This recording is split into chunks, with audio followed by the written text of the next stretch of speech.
Licenciado Reyes, ¿me escucha?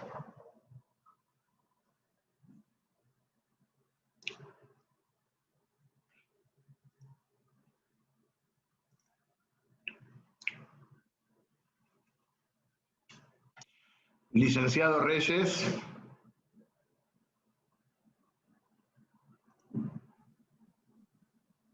¿Cómo le va, mi queridísimo doctor? ¿Se escucha?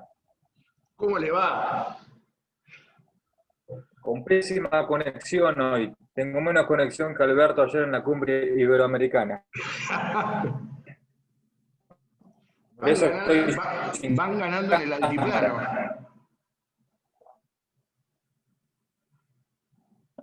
Vi recién ahí que me llegó un mensajito en la app, pero estoy escuchándolo atentamente.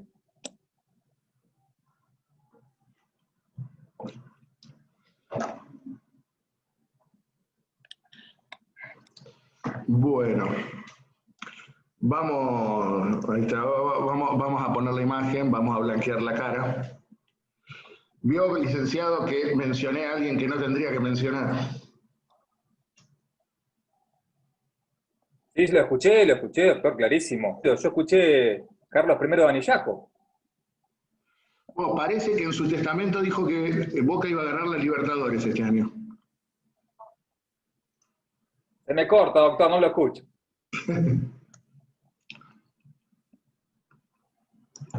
Bueno, justamente... ¿En qué momento hacemos una Superliga nosotros dos? Y ya que evocamos al expresidente riojano, entonces, retomo lo del colegio electoral, porque sé que es algo abstracto y salvo aquellos que llegaron a votar con el sistema de colegio electoral, a veces es difícil de comprender.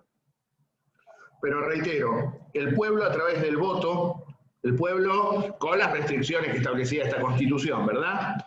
Votaba electores y los electores en definitiva eran quienes elegían al presidente. Elección indirecta. Con que ustedes me digan esto, se elegía en forma indirecta a través de colegios electorales, es suficiente, ¿no? No les voy a pedir que me expliquen cómo funcionaba el colegio electoral. ¿Les queda claro eso? Sí, qué bueno. Profe, claro. Sí, profesor. Bien.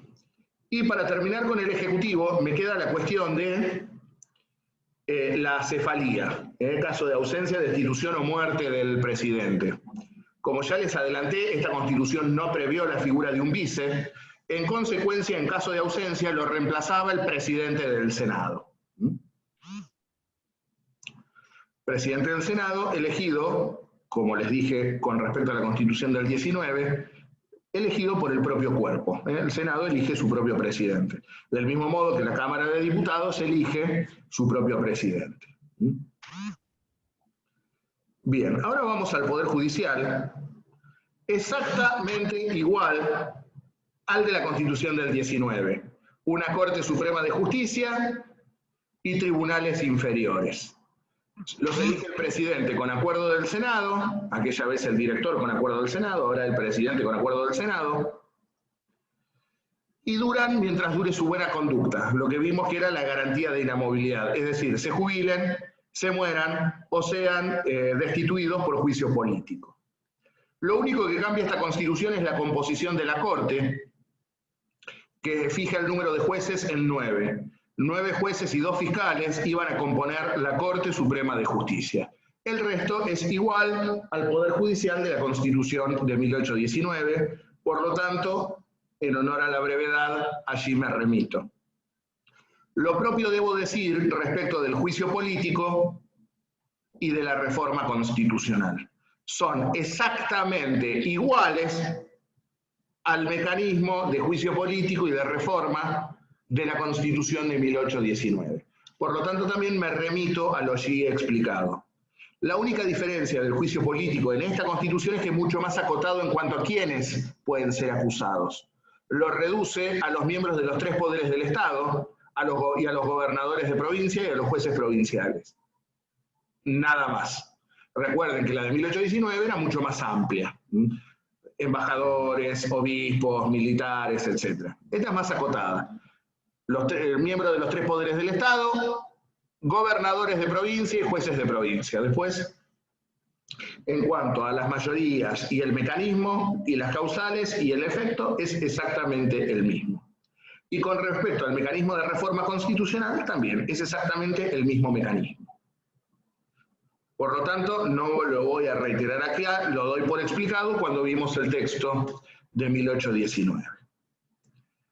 Lo que sí debemos ver en esta Constitución es cómo se administraban las provincias. A diferencia del texto del 19, este texto sí establece o regula las administraciones provinciales. Y en este sentido, ¿quiénes iban a gobernar en las provincias? Los gobernadores. Las provincias tendrían un gobernador que actuaría bajo la inmediata dependencia del presidente. Recuerden, es una constitución unitaria. Por lo tanto, los gobernadores dependen del presidente. ¿Y quién elige a los gobernadores? El presidente. Ahora bien, ¿puede elegir cualquiera el presidente como gobernador? No. Elige sobre la base de una terna que conforman los consejos de administración provinciales. Los consejos de administración provinciales, que ahora veremos lo que son, elegían 3 nombres y de esos 3 el presidente debía seleccionar uno para ser gobernador en la provincia respectiva. ¿Y cómo se elegían esos consejos? De a uno, por favor. Sí. ¿Cómo se elegían esos consejos? Ahora lo tengo que explicar. ¿La otra chica que me quería preguntar? No, profesor, ya está, ya me quedó clara la idea. Bien. Reitero, entonces, a los gobernadores los elige el presidente de acuerdo a una terna que le eleva el Consejo de Administración. Los consejos de administración provinciales vienen a ser, en cierto modo, los viejos cabildos hispanos con otro nombre, que tenían a su cargo nada más ni nada menos que el presupuesto provincial, la recaudación de los impuestos directos, la policía interior, la obra pública y la educación primaria. Eso estaba en manos de los consejos de administración provinciales. Los consejos iban a variar en su composición de acuerdo al tamaño de la ciudad, la importancia demográfica de la ciudad. Podían tener entre 7 y 15 miembros. Las ciudades, o mejor dicho, las provincias más chicas tendrían un consejo de 7, las provincias más grandes un consejo de 15, es decir, el número de miembros iba variando de acuerdo al tamaño de la provincia. Y contestando a que, claro, no figura en la filmina, los elige directamente se eligen directamente por el voto directo de los ciudadanos. Los consejos de administración provinciales sí son elegidos mediante el voto. ¿Y ellos no son alcanzados por el juicio político? No, porque no tienen rango nacional. Sí los gobernadores y los jueces provinciales. Después, los gobernadores duraban 3 años en el ejercicio de sus funciones, 3 años, y podían ser reelectos, pero no para la misma provincia. Podían ser reelegidos para gobernar otra provincia, pero no la misma. Ponele, gobernaste Córdoba y el presidente te podía elegir para gobernar Corrientes, ponele, o para gobernar Salta, pero no podías hacer 2 mandatos seguidos en la misma provincia. Estos consejos de administración, que como verán tienen su propio presupuesto, recaudan impuestos y tienen en sus manos la Policía de Seguridad Interior, ya desde este momento las policías son provinciales, la obra pública local y la educación primaria. Esto es lo que le lleva al doctor Torres Molina a decir que la Constitución no era tan unitaria, porque los consejos de administración tenían facultades propias de administración y financieras, y a su vez también en forma indirecta, pero el pueblo participaba de la elección del gobernador al elegir a los miembros de los consejos de administración. Reitero, es la opinión del doctor Torres Molina, yo en esto no coincido con él. Reitero, es un tipo que admiro profundamente, pero no siempre uno coincide con la palabra de su maestro o de su mentor intelectual. Es lo bueno de esto. Es una migaja muy chiquitita la que le dejaban para elegir al pueblo. Y por último, en cuanto al sistema de derechos y garantías, los derechos y garantías clásicos del constitucionalismo liberal, que ya hemos visto plasmados en el Decreto de Seguridad Individual de 1811. son los mismos: debido proceso, nadie puede ser penado sin juicio previo, nadie puede ser arrestado sin prueba o semiplena prueba contra el presunto autor del hecho y mediante orden de juez, la inviolabilidad de la morada, de la correspondencia, de los papeles privados y la necesidad de orden judicial de allanamiento, la función constitucional de las cárceles, etcétera, etcétera, etcétera. Las mismas garantías que venimos viendo desde 1811. Por lo tanto, también doy por reproducido aquí el decreto de seguridad individual. Ahora bien, lo importante que tenía, no sé si tienen alguna pregunta.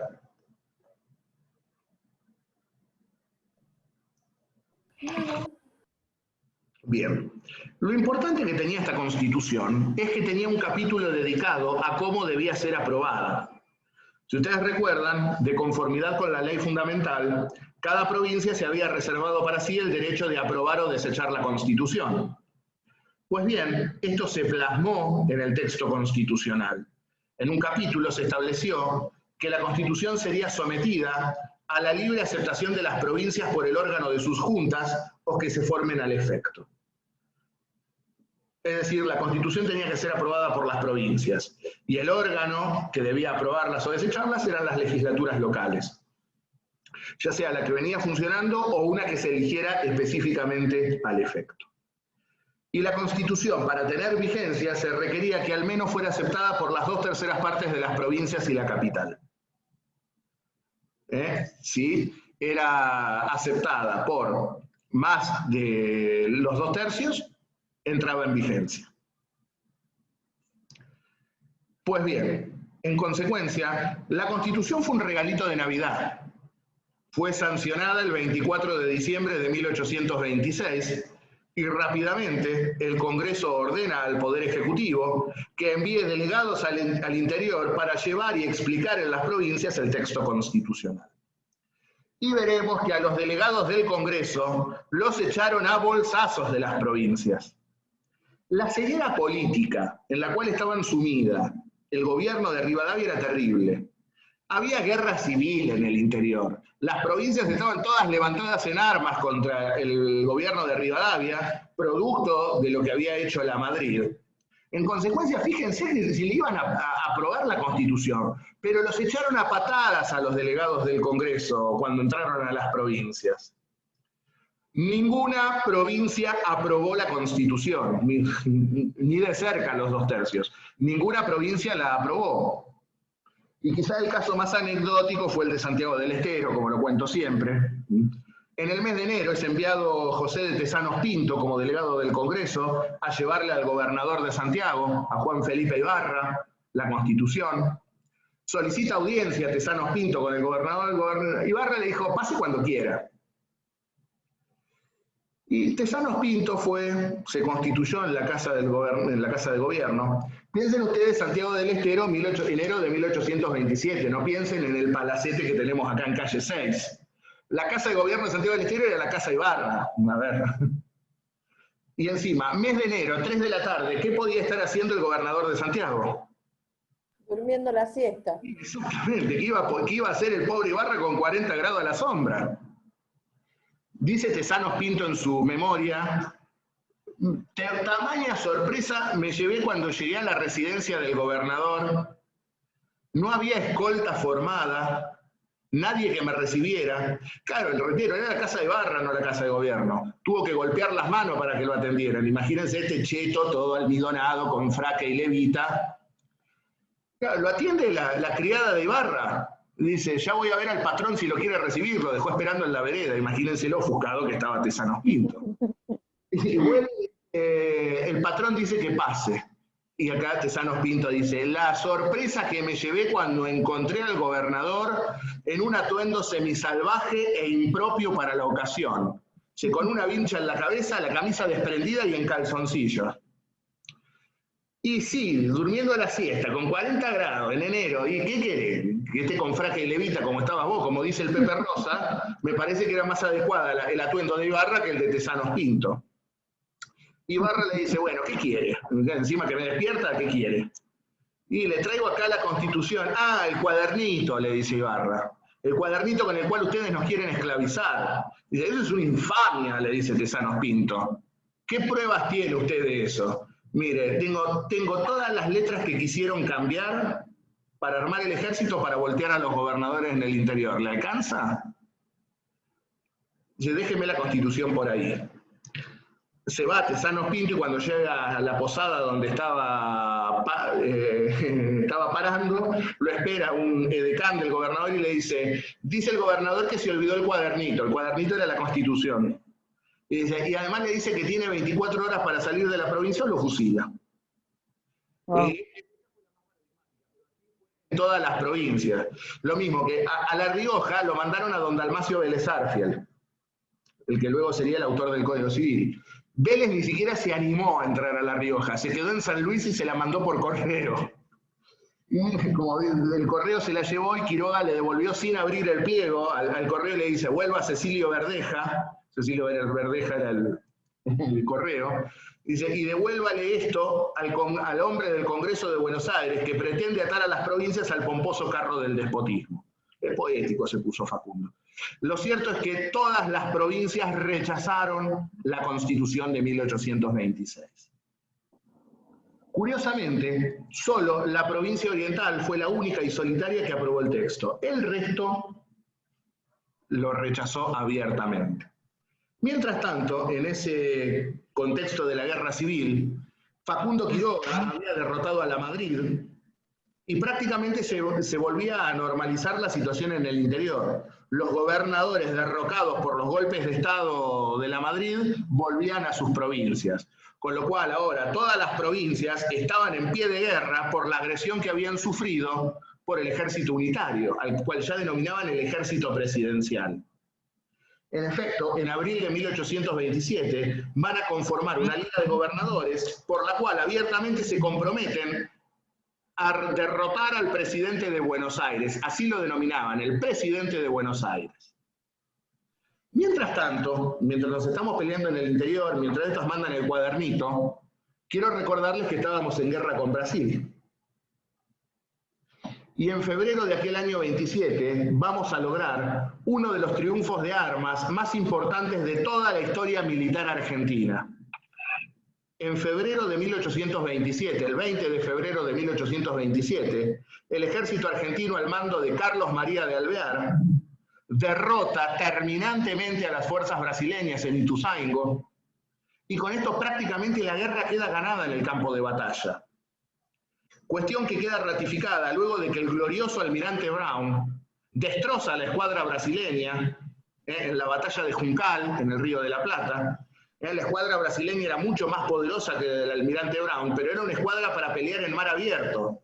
No tenían la práctica para vadear todos los bancos y la escasa profundidad y calado del Río de la Plata. Se encallaban los buques en el medio del río y Brown los demolía a cañonazos. Con lo cual, militarmente, tenemos la guerra ganada prácticamente. Si el gobierno de Rivadavia hubiese apoyado a Alvear en la campaña, podría haber marchado tranquilamente hasta Río de Janeiro y deponer al mismísimo emperador del Brasil. Fue una victoria completa la que se obtuvo en Ituzaingó. El problema es que esa victoria no pudo ser consolidada porque Alvear no pudo marchar, porque no tenía recursos. El gobierno de Rivadavia no mandaba ni plata, ni mandaba hombres, ni mandaba pertrechos. Alvear peleaba con lo que tenía. Con lo cual, entonces, reitero, la guerra en el campo de batalla está ganada. Sin embargo, hoy yo les anticipé que hay alguien que no quiere guerra en el Río de la Plata y que ha comprendido que la banda oriental no puede quedar en manos de ninguna de las dos potencias que se la disputan, porque ello nunca acarrearía estabilidad en la cuenca del Plata. Si era brasileña, iba a chillar la Argentina. Si era argentina, iba a chillar la brasileña. Por lo tanto, los ingleses dicen, debe haber un estado neutro, un estado tapón entre ambas potencias. Hay que inventar un país entre Brasil y la Argentina. Así es como aparece la República Oriental del Uruguay. Es eso, una provincia argentina a la cual los ingleses le dieron la entidad de Estado soberano. la uruguayidad, para decirlo de alguna manera, no existía. La provincia oriental era parte integrante del territorio argentino, y así lo había manifestado el Congreso de la Florida, cuando se declaran parte integrante de las Provincias Unidas, diciéndolo claramente, a las cuales pertenecieron y a las cuales nunca han querido dejar de pertenecer. No había vocación independentista en el pueblo oriental. Eso era algo propio de la clase alta montevideana, que estaba en connivencia, obviamente, con los intereses mercantiles británicos. Y la clase alta montevideana no es casualidad que se llevara bien con la clase alta argentina nucleada en el Partido Unitario. En consecuencia, reitero, Inglaterra no quiere la guerra, y como ya les digo, Alvear podría haber marchado triunfalmente hacia Río de Janeiro, sin embargo no tuvo el apoyo de un gobierno que claramente negociaba con los ingleses. Por lo tanto, va a enviar un vedor, Inglaterra, al Estado Oriental, va a mandar a Lord Ponsonby para mediar en el conflicto, y a su vez también van a primar las necesidades políticas. Rivadavia es muy sensible a las presiones inglesas, Inglaterra no quiere la guerra, por lo tanto Rivadavia no quiere la guerra. Si Inglaterra le dice a Rivadavia caminá desnudo por la plaza, Rivadavia iba a caminar desnudo por la plaza. Si le decía tirate al río, se iba a tirar al río porque era el delfín de los ingleses en el Río de la Plata. Pero a su vez también, al margen de esta política exterior británica plasmada por Rivadavia, lo cierto es que Rivadavia está perdiendo la guerra civil en el interior. Hemos visto que todas las provincias rechazaron la Constitución y que todas las provincias se han levantado en armas desconociendo al gobierno de Rivadavia. Por lo tanto, ¿qué es lo que necesita Rivadavia? El ejército que está peleando en Brasil. Rivadavia necesita la paz para que el ejército vuelva y aplastar a sangre y fuego al movimiento federal en el interior. Fíjense la concepción unitaria. Un ejército que estaba peleando una guerra con una potencia extranjera, en vez de consolidar la recuperación de una provincia argentina, quiere que vuelva al país, ¿para qué? Para mandarlo al interior y que aplaste e imponga el sistema unitario a los palos, como diría Julián II de Agüero. Ese fue Rivadavia. Por lo tanto, todos los intereses están alineados. Rivadavia necesita la paz, Inglaterra quiere la paz, los brasileños necesitan la paz porque pierden la guerra. Es así como, a mediados de mayo de 1827, Rivadavia envía a su ministro de Relaciones Exteriores, Manuel José García, a negociar la paz con Brasil. Y como digo, luego diría Manuel José García, es acompañado por Agüero a la rada del puerto de Buenos Aires, y allí Agüero, el ministro de Gobierno, se lo dice: mire García, usted sabe lo que nos jugamos los hombres de este gobierno en este acuerdo.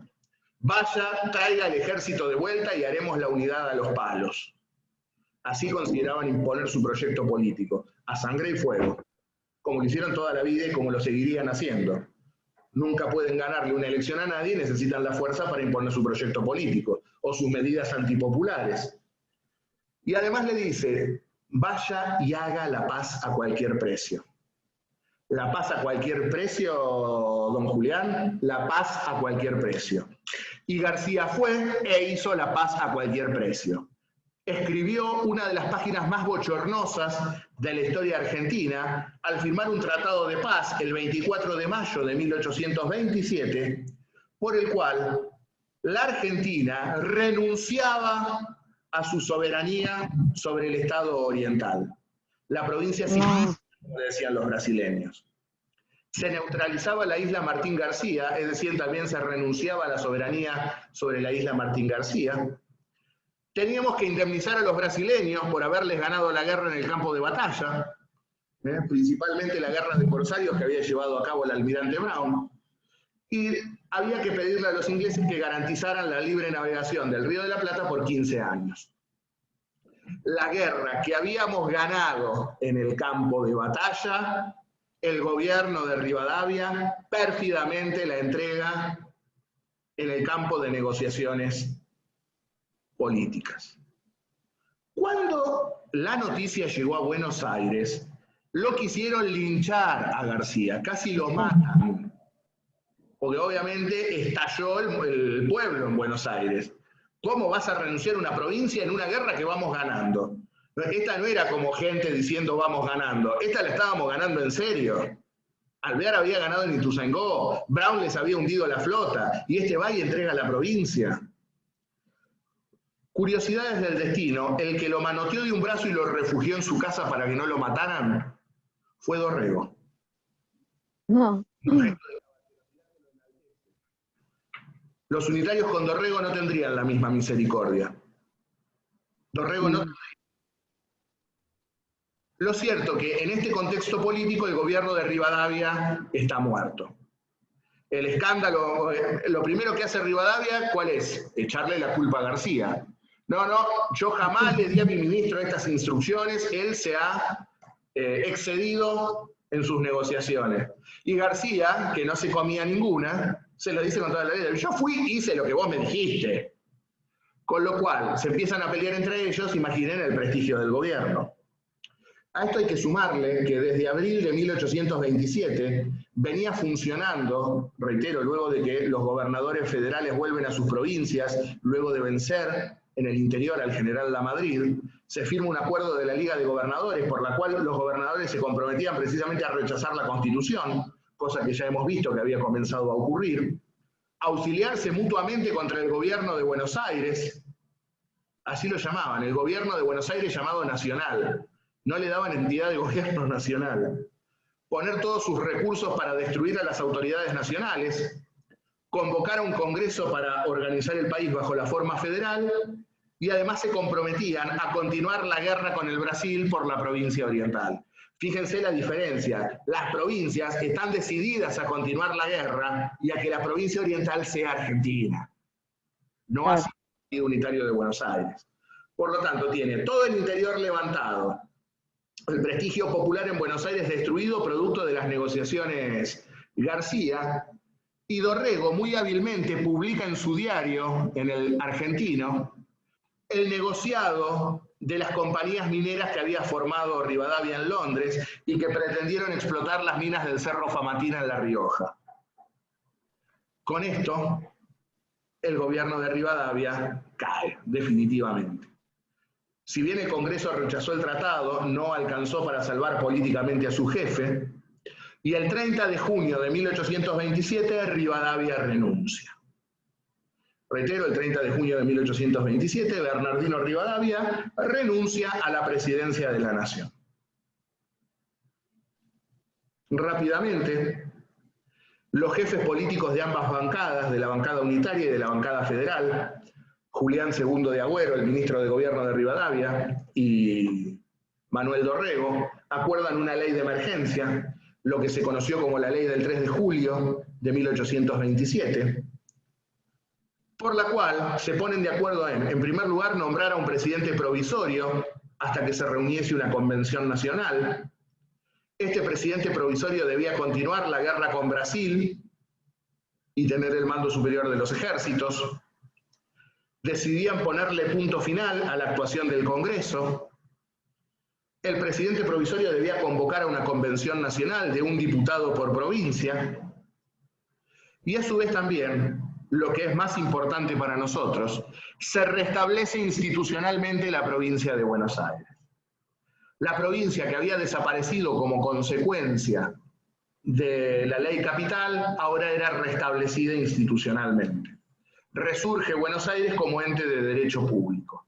Resurge Buenos Aires como provincia autónoma. Esto es lo central de esta ley del 3 de julio.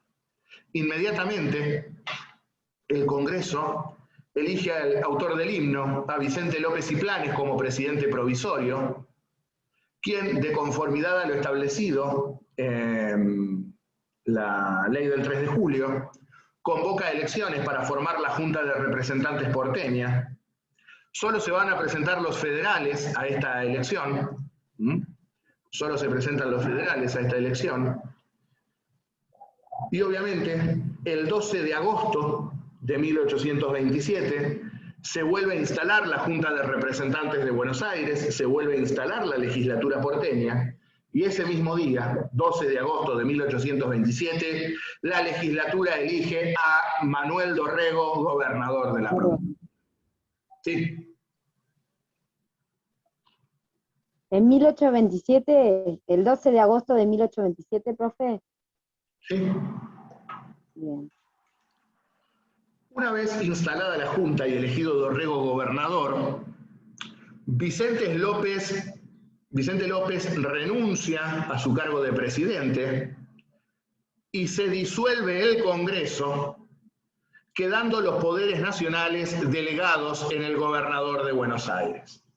Es decir, al igual que en 1820 desaparecía todo tipo de autoridad de carácter nacional. Vicente López renunciaba y el Congreso, que había comenzado a funcionar en 1824, se disuelve. Nuevamente volvemos a un periodo de autonomías provinciales sin gobierno nacional alguno. Simplemente se delegaba en el gobernador de Buenos Aires el ejercicio de las relaciones exteriores del país y la defensa nacional. Él sería gobernador encargado de las relaciones exteriores de la nación. Y así entonces asume su gobierno Manuel Dorrego. Y Dorrego tenía que hacer frente a una doble situación. En el plano de política interior, debía restablecer las relaciones entre Buenos Aires y las provincias, rotas como consecuencia de la política agresiva de Rivadavia, desplegada entre 1825 y 1827. Ahora bien, en este sentido, claramente ahora, el Partido Federal tenía dos líderes bien visibles. Por un lado, la figura de Bustos en Córdoba, quien junto a Quiroga habían liderado la guerra contra la Madrid y el ejército presidencial, y Dorrego en Buenos Aires. Es decir, había un claro representante del federalismo del interior en Bustos y un representante del federalismo de Buenos Aires en la figura de Dorrego. Y ambos tenían apetencias de ser los líderes de la nueva Argentina federal. Y acá está el grave problema. El movimiento popular siempre se termina dividiendo, se termina peleando entre él, mientras que los enemigos son mucho más hábiles, son mucho más inteligentes en ese aspecto. Cuando ven peligrar sus intereses, no dudan en abroquelarse. Tienen en claro cuáles son sus intereses de clase y cuando esos intereses peligran, se abroquelan y no hay cómo darles. En cambio, el movimiento popular en este sentido a veces peca de ingenuo y decide dividirse o pelearse internamente cuando la situación no está consolidada. Y esto es lo que va a pasar, porque ¿qué pasa? Comienzan a pelearse estos dos, Dorrego y Bustos, para ver si convocaban a una convención o a un congreso. Ustedes me dirán, ¿es joda esto? ¿Es en serio? ¿Qué diferencia hay entre una convención y un congreso, la verdad? ¿Qué pasa? Bustos decía que había que convocar a un congreso, porque ya sabía que iba a tener mayoría en ese congreso y que lo iba a elegir presidente a él. En cambio, Dorrego que sabía que todavía no tenía mayoría en las provincias, por lo tanto necesitaba una convención preliminar que convocara a un congreso y en ese interín ir trabajando a las provincias para que lo eligieran a él. Y mientras los unitarios están conspirando permanentemente, estos peleándose a veces hacemos un congreso, hacemos una convención o qué hacemos. Finalmente se impone el criterio de Dorrego, convocar a una convención preliminar de un congreso, y esto va a costar caro, porque Bustos se enoja y Córdoba no va a participar de la convención nacional que se instalará en Santa Fe al año siguiente. Pero como verán, acá está el problema. Los dos líderes federales disputándose quién iba a ser el jefe nacional. Mientras tanto, reitero, los unitarios están conspirando contra el gobierno de Dorrego. En efecto, Vicente López no quería saber nada con que fuera elegido Dorrego. Y Agüero, el que fue ministro de gobierno de Rivadavia, se lo dice con todas las letras. No se preocupe, López. No se allane en atajarle el camino a Dorrego. Deje que se haga gobernador, deje que gobierne con la chusma. A él le corresponderá hacer la paz con Brasil, que nosotros hemos rechazado. Tendrá que volver el ejército, y una vez que vuelva el ejército, veremos si hemos sido derrotados. Los unitarios ya estaban claramente decididos a trabajar con el ejército que debía volver del Brasil. ¿Para qué? Para destituir a Dorrego y nuevamente imponer a sangre y fuego el proyecto político que no pudieron imponer con Rivadavia. Necesitaban que volviera ese ejército de Brasil para imponer su proyecto político a través del ejército. Y Dorrego, en estos momentos en los cuales tendría que haber sido muy circunspecto, muy cuidadoso, consolidar la unión del movimiento federal, y también, si era necesario, restringir ciertas libertades en la ciudad, permitió que esto fuera la democracia ateniense, que todos opinaran libremente, que se dijeran barbaridades del gobernador, que se pidiera públicamente la muerte del gobernador en los diarios unitarios. Y veremos que así se lo llevarían puesto a Dorrego. Ahora bien, del mismo modo que debía hacer frente en materia de política interior a estas relaciones rotas con las provincias, en el plano exterior tenía que hacerle frente a la guerra con Brasil, pero no tenía plata para continuar la guerra. Y Inglaterra hace lo que hizo toda la vida. Deja que los gobiernos liberales se endeuden, tiren manteca al techo, se endeuden hasta la manija, y cuando vienen gobiernos populares, ¿qué es lo que hacen? Pagá, vos pagá. En este sentido, Inglaterra exige el pago de la deuda del empréstito. Y Dorrego dice, miren, no tengo plata, ejecuten la hipoteca, para eso está la garantía. Dice, no, nosotros tierra no queremos, nosotros queremos contante y sonante. Dice, bueno, no tengo con qué pagarte. Fíjense las analogías de siempre, ¿no? Los gobiernos antipopulares se endeudan y fugan, porque la fuga de oro que hubo en los últimos días de Rivadavia fue escandalosa. En efecto, los federales denominarían al doctor Salvador María del Carril el doctor Lingotes, porque cambiaba libremente los billetes de tesorería por oro en el banco y permitía que el oro se fugara, del mismo modo que hoy se fugan dólares. Sí. Así que bueno, Dorrego no tiene mucho que hacer. Y en este sentido, Dorrego fue muy nacionalista para defender los derechos argentinos. Y ya también los ingleses están conspirando con los unitarios para voltearlo. En efecto, en carta al primer ministro, al jefe del Foreign Office británico, de la Cancillería británica, el embajador Ponsonby dirá, Dorrego es la jactancia republicana en su máxima expresión, veremos con muchísimo agrado su caída. Los ingleses también están conspirando contra Dorrego. Dorrego solicitó a las provincias contingentes de tropas para seguir la guerra con Brasil, pidió 3.000 hombres, consiguió solamente 700, con lo cual la situación estaba complicada. Trató de lograr de atraer a Simón Bolívar para continuar la guerra, fracasó, no pudo. Hasta hubo un plan de sublevar a las guarniciones irlandesas y alemanas de Río de Janeiro, tomar prisionero al emperador del Brasil, que casi funciona esta conspiración. Finalmente fue detenida por la inteligencia británica que lo comunica. Por lo tanto, en este contexto a Dorrego ya no le queda otra que negociar finalmente la paz con Brasil, y es así como envía a su ministro de guerra, Juan Ramón Balcarce, y a su ministro de Exteriores, Tomás Guido, a negociar la paz con Brasil. Y en agosto de 1828 se firmaría lo que se conoció como la Convención Preliminar de Paz con Brasil.